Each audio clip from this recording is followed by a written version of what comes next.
সর্বপ্রথমে মহান ঈশ্বরকে ধন্যবাদ দিই এবং সকলকে আরেকটিবার প্রভু যীশু খ্রিস্টের নামেতে শুভেচ্ছা জানাই। সকলকে জয় যীশু। আসুন আজকে আমরা এই সময় ঈশ্বর বাক্য শুনি।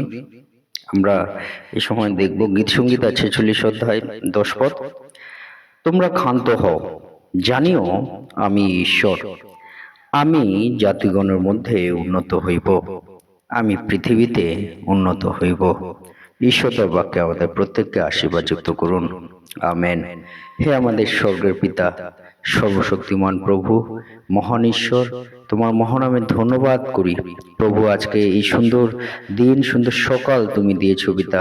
আর এই সকালে আমাদের পরিবারের সমস্ত মেম্বারদের, সমস্ত সদস্যদের প্রভু গো তোমার রক্তে ধৌত করি, তোমার স্বর্গদূত দ্বারা প্যাকেট করি, এবং প্রভু গো এই গৃহকে, এই সমস্ত জায়গা প্রভু গো তোমার রক্তে ধৌত করি, সূচি করি যিশু নামেতে, তোমার স্বর্গদূত দ্বারা প্যাকেট করি নাস্ত যিশু নামেতে পিতা।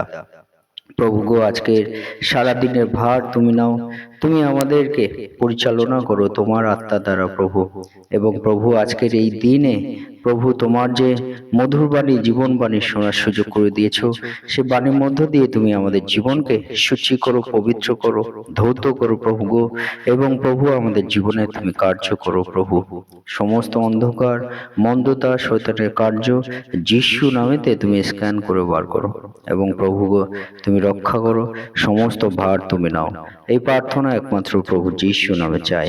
আমেন। জয় যিশু। ঈশ্বর আমাদের প্রত্যেককে আশীর্বাদ যুক্ত করুন তার বাক্যের মধ্য দিয়ে।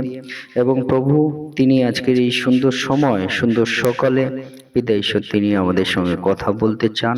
তিনি আমাদেরকে বলতে চান যে তিনি আমাদের জীবনে ঈশ্বর হতে চান, তিনি আমাদের জীবনে তার কার্য প্রকাশ করতে চান, তিনি আমাদের জীবনে তার জীবন্ত উপস্থিতি প্রকাশ করতে চান। তাই পিতা ঈশ্বর তিনি চান যেন আমরা পিতা ঈশ্বরকে ঈশ্বর বলে স্বীকার করি, আমাদের পিতাকে পিতা বলে স্বীকার করি, আমাদের পিতাকে আব্বা পিতা বলে স্বীকার করি। ঈশ্বর তিনি চান তার আত্মার কার্য আমাদের জীবনে হোক। ঈশ্বর তিনি চান যেন আমরা তার প্রশংসা, তার গৌরব, তার আরাধনা, তার মহিমা করি। ঈশ্বর তিনি চান যেন আমরা তাকে ডাকি। ঈশ্বর তিনি চান যেন আমরা তারকে আমাদের জীবনে উন্নত করি। ঈশ্বর তিনি চান যেন আমাদের জীবনে প্রথমে তাকে আমরা রাখি। তাই পিতা ঈশ্বর তিনি বলেন যে আমি ঈশ্বর হব এবং আমি উন্নত, এবং আমি উন্নত, এবং আমি পৃথিবীতে উন্নত হইব। হালেলুয়া। অর্থাৎ পৃথিবীর সমস্ত মানুষদের, সমস্ত সন্তানদের পিতা ঈশ্বর তিনি চান যেন আমরা সেই পিতা ঈশ্বরকে আমরা উন্নত করি আমাদের জীবনে, আমাদের জীবনেও সব থেকে উপরে তাকে রাখি। তাই পিতা ঈশ্বর তিনি বলেন যে সর্বপ্রথমে আমরা যেন সেই পিতা ঈশ্বরের রাজ্য এবং ধার্মিকতা অন্বেষণ করি, এবং সমস্ত কিছু তিনি চুকিয়ে দেবেন। পিতা ঈশ্বর সেই বিষয়ে তিনি আমাদের বলেন।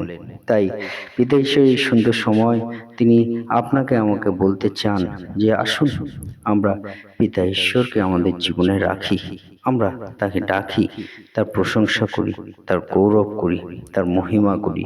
যখন আমরা তার মহিমা করি তিনি উন্নত হন, যখন আমরা প্রশংসা করি তিনি উন্নত হন, যখন আমরা তার গৌরব করি তিনি উন্নত হন। হালেলুয়া। পিতা ঈশ্বর সে বিষয় বলেন। যদি আমরা যাত্রা পুস্তক আমরা দেখি, সেই যাত্রা পুস্তক 18 অধ্যায় সে 11 পদে সেখানে পিতা ঈশ্বর বলেন, এখন আমি জানি সকল দেব হইতে সদাপ্রভু মহান, সেই বিষয় মহান যে বিষয়ে উহারা ইহাদের বিপক্ষে গর্ব করিত। আমেন। হালেলুয়া। অর্থাৎ পিতা ঈশ্বর তিনি বলতে চান যে তিনি এই জগতে যা কিছু আছে প্রশংসার তার উপরে তিনি। তাই পিতা ঈশ্বর তিনি বলেন যে তিনি রাজাদের রাজা, তিনি প্রভুদের প্রভু। হালেলুয়া। তাই আমাদের পিতা ঈশ্বর তিনি হলেন সুপ্রিম এবং এক। হালেলুয়া। সেই পিতা ঈশ্বর তার আমরা সেই গৌরব, তার মহিমা, তাকে আমরা ঈশ্বর বলে যেন আমরা তার মহিমা, তার আরাধনা আমরা করি। যিহেজকেল 38 অধ্যায় 23 পদে বলে, আর আমি আপনার মহত্ব ও পবিত্রতা প্রকাশ করিব, বহু সংখ্যক জাতির সাক্ষাতে আপনার পরিচয় দেব, তাহাতে তাহারা জানিবে যে আমি সদাপ্রভু। হালেলুয়া। অর্থাৎ পিতা ঈশ্বর, তাকে আমরা ঈশ্বর, তাকে আমরা সদাপ্রভু, তাকে আমরা আব্বা পিতা, আমরা আমাদের জীবনের সর্বোচ্চ স্থানে তাকে আমরা যেন রাখি, আমাদের জীবনের প্রথমে যেন আমরা তাকে রাখি। এবং পিতা ঈশ্বর তিনি বলেন যে তার মহত্ব, তার যে গুরুত্ব তিনি প্রকাশ করবেন। কিভাবে তিনি প্রকাশ করবেন? তিনি আমাদের প্রার্থনা সাড়া দেবেন, আমাদের জীবনে তিনি পরিচালনা দেবেন, তার আত্মার পরিচালনা দেবেন, তার কার্য আমাদের জীবনে প্রকাশ করবেন এবং আমাদেরকে দেখতে সাহায্য করবেন অন্যদের জীবনেও তার মহত্ব, হালেলুয়া, তার আশ্চর্য কার্য, তার মহিমা তিনি আমাদের প্রকাশ করবেন।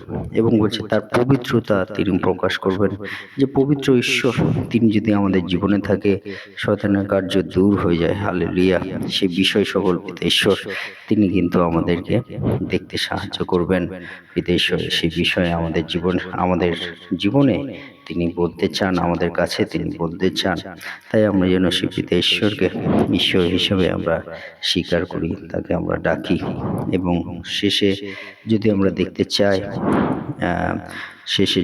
দেখতে চাই প্রকাশিত বাক্য 15 অধ্যায় 3-4 পদ বলছে, আর তাহারা ঈশ্বরের দাস মসির গীত ও মেষশাবকের গীত গাই বলে, মহৎ ও আশ্চর্য তোমার ক্রিয়া সকল। হে প্রভু ঈশ্বর সর্বশক্তিমান, ন্যায্য ও সত্য তোমার মার্গ সকল। হে জাতিগণের রাজন, হে প্রভু কে না ভীত হইবে, এবং তোমার নামের গৌরব কে না করিবে? কেননা একমাত্র তুমিই সাধু, কেননা সমস্ত জাতি আসিয়া তোমার সম্মুখে ভজনা করিবে, কেননা তোমার ধর্মক্রিয়া সকল প্রকাশিত হইয়াছে। হালেলুয়া। আমাদের ঈশ্বর, আমাদের প্রভু যীশু, তার ধর্মক্রিয়া সকল প্রকাশিত হয়েছে। তিনি পবিত্র, তিনি ন্যায্য। হালেলুয়া। তার ক্রিয়া সকল, তার মার্গ সকল, তার সত্য সকল প্রকাশিত হয়েছে। তাই কে না ভীত হইবে, কে না তাহার গৌরব করিবে? কারণ একমাত্র তুমি সাধু পিতা ঈশ্বর। হালেলুয়া। তাই সমস্ত জাতি আসিয়া তোমার ভজনা করিবে। হালেলুয়া। প্রভু যীশুর ভজনা করিবে। তাই পিতা ঈশ্বর তিনি আমাদের বলেন যে আসুন আমরা আমাদের প্রভু যীশু, আমাদের পিতা ঈশ্বর, তাকে আমরা ঈশ্বর বলে, আমাদের প্রভু বলে আমরা আমাদের জীবনে আমরা স্বীকার করি, তার গৌরব করি, তার মহিমা করি। তিনি আমাদের দয়া করবেন, তার পরিত্রাণ, তার অনুগ্রহ আমাদের জীবনে প্রকাশিত করবেন। ঈশ্বর তার বাক্যে আমাদের প্রত্যেককে আশীর্বাদযুক্ত করুন। আমেন। এই মুহূর্তে পিতা ঈশ্বরের প্রেম এবং প্রভু যীশু খ্রিস্টের অনুগ্রহ এবং পবিত্র আত্মার সহভাগিতা যুগ থেকে যুগান্ত পর্যন্ত আপনাদের সকলের সহবর্তী হন। আমেন। জয় যীশু, জয় যীশু।